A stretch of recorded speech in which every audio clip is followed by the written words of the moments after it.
Oh, baby!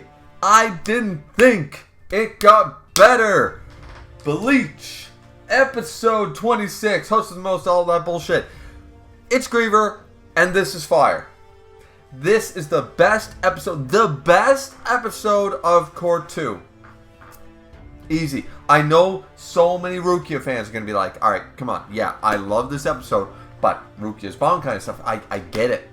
I get you. And I get why some other people be like, what about my Yuri? What about this? What about that? And what about Kenpachi? I hear you. I hear you. However, Rukia fans, Kenpachi fans, my Yuri fans, every other fan of anything major that happened in this core, can we all agree that Squad Zero needed a better showing? They needed more. We needed to see more. We didn't like off-screening. Once again, just gonna say that again. Off-screening is bad. I think some JJK fans could learn a thing or two from that statement. But anyways, point is, they didn't off-screen shit. And I honestly, I know fans are going to be mad because I literally have, they're going to explain away that, like, okay, point is, best episode of Core 2, okay? Because we can all agree that as BLEACH fans, as much as we love our favorite characters, Squad Zero needed better representation. We needed to see them go all out. We needed Bankai. We needed Shikai. We needed these guys to kick some Stern, Ritter, Quincy ass.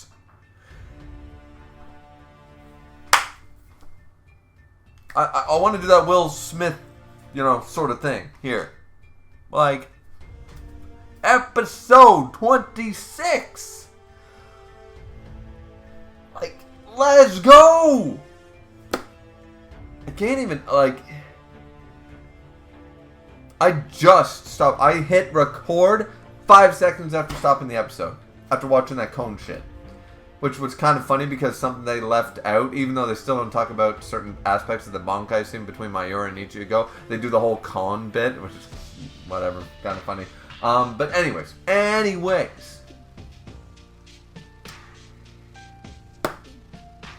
I like the explanation we're getting here. Now, I don't know what some fans are going to think about this. I don't know. And it scares me. It's going to keep me up at night. But we got a Zero Squad. And stop doing that. That's annoying. Bankai. We got a Bankai of a Zero Squad member who is not Ichibe. I'm sorry for... Oh, shit. I said his name. Anyways. We got a Bankai. And I don't care how it works. I really don't. It is incredible. It's amazing. And anybody who's going to come in and start saying, like, this is some overcome. How do they have all the elements? The whole thing is you can't have multiple elements of the Bankai, blah, blah, blah. The Zanpakuto needs to blah, blah, blah. I'm like, no, wait a minute. Zero Squad members break the rules. We know this. From the secret Hados to all the bullshit, we know they break the rules. But also, just want to come out and say that they say it right here. Senjumaru says it basically.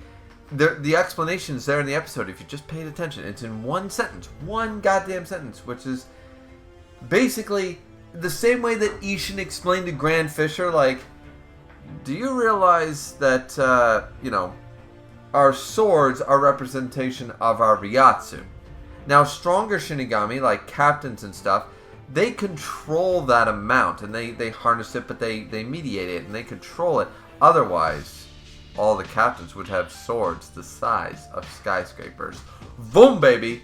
Senjumaru does the same damn explanation here about her Bankai, basically being like, all the Squad Zero members, all of us, if we were to go all out, one of us, all three worlds feel it. Soul Society feels it, Wakamundo feels it, and the living world feels it. And we get the reaction. Ryuken and Ishin, which, by the way, they're not set to go yet. But we know that Kubo's going to be cooking with that shit. So, hell yeah. We did acknowledge that Ishin and Ryuken are recognizing shit's going down. This is an important, just quick scene, but it's an important scene. You know why it's an important scene? Because, of course, of what happens later on in the manga. But now we get the reaction scene that says, hey, Ryuken and Ishin both went, yeah, the kid's got it, Shit, I felt that. That can't be a good thing. Maybe we should go lend a hand. Let's go. While cooking with some of the Royal Palace greatness, they found the time to say, let's explain why Ishin and Ryuken are showing up late, but why they show up at all. Raise to the 11 out of 10, the best episode of Second Core. Still got to give. I gotta hesitate because that final episode of Core 1 is still. Ooh, I don't know if I want to pick between those. I really don't know if I want to pick between those babies. Episode 13 was some fire shit. I think it was 13, but that was some fire shit. So I don't know if I want to say this is better. Still don't think it is. But either way, man. And she's like, yeah, any of us unleash our Bankais, all the worlds feel that shit. So, we basically sealed ourselves away. Now, granted, there's going to be some problems with this because we know what happens later. But I do not care. You hear me, people? I do not care. As a Bleach fan, is it going to cause maybe some power scaling? Oh, why would they do this and why wouldn't they go all blah, blah, blah later on in the story? Maybe. But for right now, I accept the explanation that long time ago, they were like, our Bankais are too fucking great, like Yamamoto's, too fucking great to just willy-nilly unleash. So, we should maybe seal ourselves away, and unless the other three kill themselves, our Bankais are locked. Right? So the Squad Zero all made a blood pact that said, unless 3 of us are dead, nobody can open Bankai. It explains so much. It was done because, once again, their pride and arrogance would allow them to believe that nobody will lose to just one of their Bankais. Plus, you have Ichibei up there. You have Ichibei up there, right? So, there's really, in their minds, there is literally no threat, no cause for alarm in their minds. And remember, this blood pact was made while they knew that Yamamoto was still down there. I have no problem with the blood pact idea. They thought, even in their own arrogance and pride, like, maybe we're a little too high on our horse. You know, absolute power corrupts absolutely. Maybe we should try to bottle at least a little bit. Maybe we should have a little bit of a limiter and threshold. And this isn't new to the Bleach universe. When Captain and Lieutenant class go to the world of living, blah, blah, blah, there's that limiter in place. We have the Dongai. We have multiple limiters already established in universe before this arc. So it all matches up down the roadway that we've been traveling. This neat little bow. And I'm like, okay. And then the Bankai looked beautiful. It looked majestic. It looked awesome. And yes, it does a million things. I don't care. I expect a Squad Zero member to do with their Bankai a million goddamn things. I expect them to have something on the level of Yamamoto Bankai with 4 fucking versions of it. She got 6. Cool. You know, Shunsui's got like 3 acts, Yamamoto's got 4 directions. A Squad Zero member has 6. Fine. I have 0 issues with that. Now, granted, there is going to be a problem when it's going to be like, how the hell are they getting out of this one? And it's going to be the level where they explain away as to why the other 3 members got defeated so easily, because I would argue now, going forward, that this is their best. This is the best way they're going to explain away how the Zero Squad lost. And I'm okay with it, but there is a slight issue. Is that, realistically speaking, the Blood Pact is a retcon to explain why they were defeated in a way. Sure. But is it the best retcon we could have hoped for? 110%. Because I don't realistically see. I've seen these guys in action. Who do they get defeated by? Granted, Kisuke Urahara is a member who could be a Squad Zero member. 100%. Mayuri, maybe, but okay. And Shunsui, I mean, he's definitely head captain material, but is he really there yet? And then there's all that plot device stuff, but Lilia's powers. And then Gerard is defeated by a multitude of captains, and then they have that. I don't know how they're going to deal with the heart. But, and we do have the scene with the needle and the heart and stuff. That was a little bit of foreshadowing there. I kind of like that. That she can't pierce his heart because it's the heart of the Soul King. But anyways. The fact of the matter is that if all 4 of these guys could unleash their Bankai, would they beat these 6? I have very little doubt. Very, very little doubt that if they didn't make this blood pact and blah, blah, blah, the Zero Squad would have probably beaten the Royal Guard.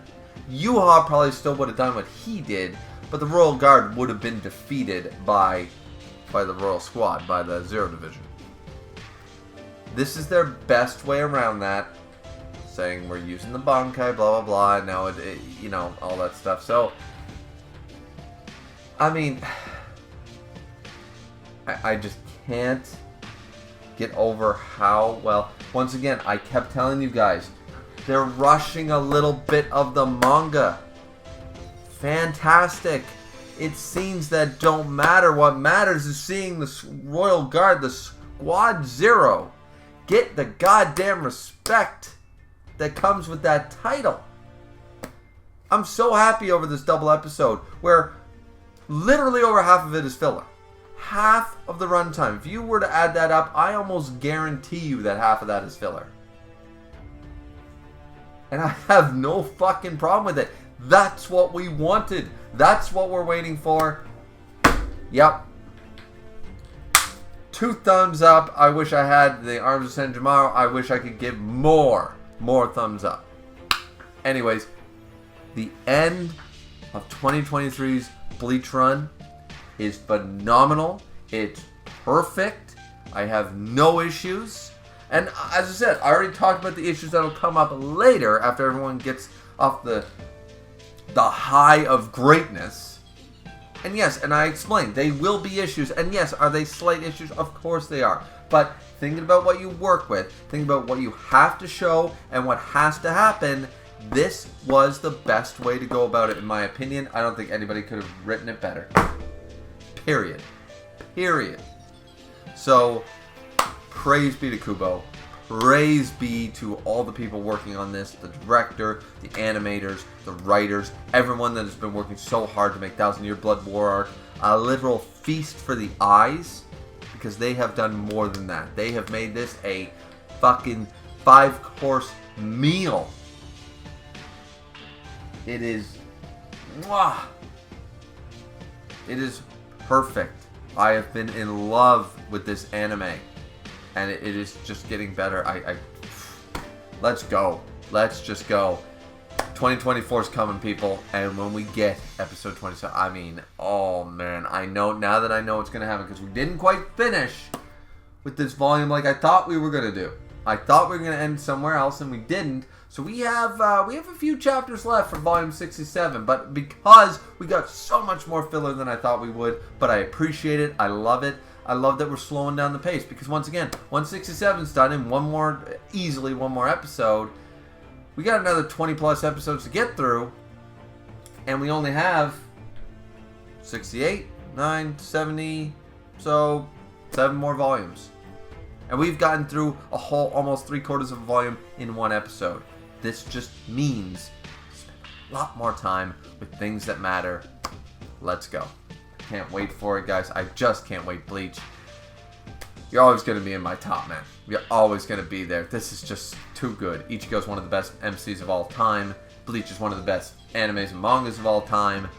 And it's almost a perfect shonen. It's so Yeah, I mean, I could sit here and keep wanging off Bleach, but that, or we could just end the video and say I'm excited for core number 3. This was a great finale. Like, comment, and subscribe as always, guys, and we'll see you guys back here next time for when core number 3 comes out, and I will be trying my best this time, because I missed the due date for core 2. I'll be trying my best to pay attention month to month, at the very least, to see when the next episode comes out. So, thanks guys so much for watching all my episode reviews, and this one in particular, and we'll see you guys back here next time. Have a good one, everyone. Take care of yourself. Sayonara.